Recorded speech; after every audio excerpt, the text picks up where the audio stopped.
All right, so that's going to be A2. If I move on to A3 now, you can see how many boxes must the choir sell to break even? Now we got to talk about that a little bit.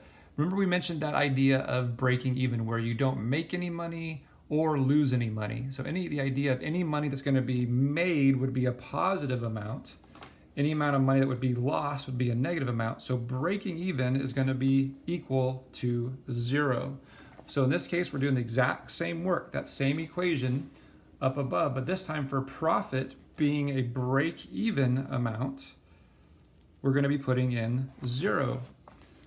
So I put 0 in for this equation. So 0 equals 5s minus 100 plus 2s.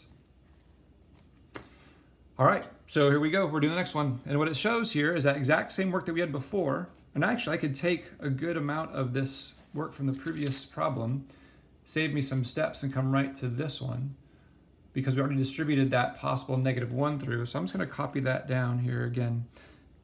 So if I have here 0 equals 5s minus 100 minus 2s. And if you recall, that's just like what we did here. We just distributed that -1 through, and we're left with this particular equation, but we changed to 0 this time. So we did have that step taken care of. Same work that we have, right? It ends up being that I'm going to have 0 is equal to, again, 5s minus 2s is 3s minus 100. Okay, exact same work before. We're going to get that 3s by itself. I got to get this minus 100 out of the way. Even though there's nothing over here, these are similar kinds of numbers. They're constants. They're not multiplied by any variable. So I do the same work. I would add 100 here and add 100 here. This is 0. 0 plus 100 will be 100, which equals 3s. And continuing with our work that we saw before, dividing by 3 on both sides. We have a big giant 1s here. I had this work 100 divided by 3. That's not something I know off the top of my head really easily. So over here, I'm going to do that work. So 100 divided by 3. It's going to go in 3 times.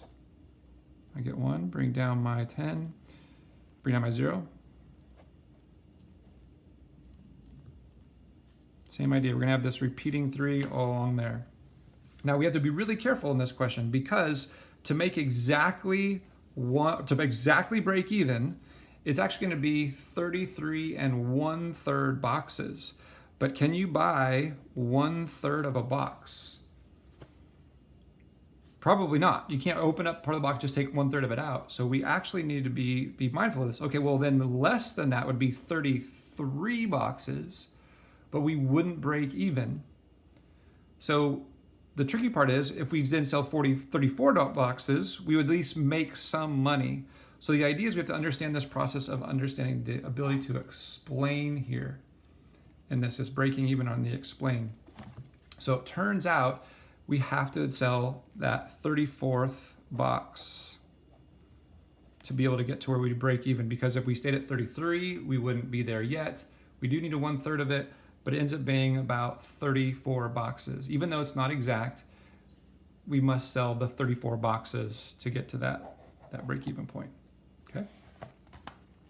All right. All right, moving on to part A4, which they ask us to write a simpler expression for profit. Explain how your expression is equivalent to the original expression for profit. Okay, so we actually kind of did some of that work already. But if I come right over here, I'm going to rewrite the function here, or the equation that we had.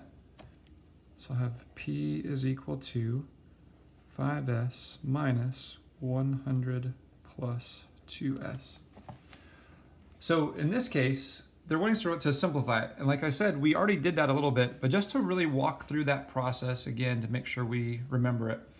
Don't forget, anytime that we have the parentheses around a specific part of the equation, and a minus sign is right outside up against it, we have to remember this almost like there's a -1 right outside that. And what that means is we have to remember that anytime there's a number directly up against the parentheses, we have to think about multiplying that through or using the distributive property to get those parentheses moved out of the way and move it to more of an expanded form as opposed to the factored form. So In this case, like we did before, if I have this -1 and I multiply that through, you'll see that I'm going to actually have here a -100. And the same thing here, if I multiply this -1 through to the 2s, it would be -2s. So if I write out the rest of the equation there, you can see that we're back to what we had before. And when we work with these pieces here, like if I go to combine similar terms, I've got like 5 strawberries minus 2 strawberries. I know I'm going to end up with 3 strawberries, or that 3s, and then that -100 comes through. So you can see that this is a simpler version of that initial equation. So how can we know if they're equivalent? Well, we could go and actually test it by plugging numbers in to see if they would be the same. So if I do that, if I come to this first one up here, and we'll leave it actually in that form. Let's say they sell 2 boxes, trying to figure out what their profit would be. So if I rewrite this out here again for the original version, profit is equal to 5, but with those 2 boxes, minus the 100 plus 2 times 2, you can see that we have this whole setup. So this is going to end up being profit is equal to 10 minus, whatever this is in here, this is going to be 100 plus 4. See how that works? So this is going to end up being 10 minus 104. Oops, that's not 104. Minus 104. And so you can see they're definitely going to be losing money in this case. Their profit would end up being a negative $94 if they only sold 2 boxes. Well, let's test that with this equation up here. So if I come back and actually plug 2 in right here, that would be 3 times 2 minus 100, which would be 6 minus 100. You could see that we would actually get that the P would still be equal to that same 94, or negative 94, sorry. So both of these are actually equivalent. So we just went through and we explained how we would know those would be equivalent. Okay. So number 5 is there. It says one of the choir members wrote the following expression for profit: 5s minus 2 times the quantity of 50 plus s.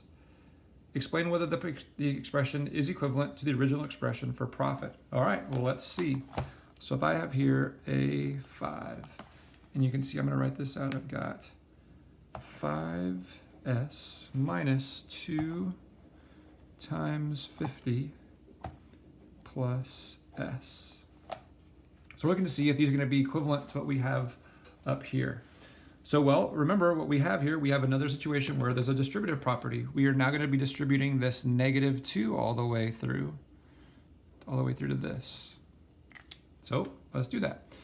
So now I'm at my 5s, -2 times 50 is going to be -100. And then -2 times s is going to be a -2s. And again, simplifying more so through, we can see that if I do 5s minus 2s, we'd still have our 3s minus 100, and it turns out that that would, in fact, be equivalent for this case. So the student and the choir member that mentioned that, they're actually correct. All right, we're moving on to part B. It says, describe how to solve an equation that has parentheses such as 200 equals 5s minus, in the parentheses here, 100 plus 2s, without using a table or a graph. Basically, it's kind of a review or a repeat of what we've just done. And this whole idea is going to be a big reminder that we cannot miss this idea of this minus the quantities. We have to remember that this really refers to a -1. And in that process, we actually will distribute that -1 through to both parts and get our 5s minus 100 minus 2s.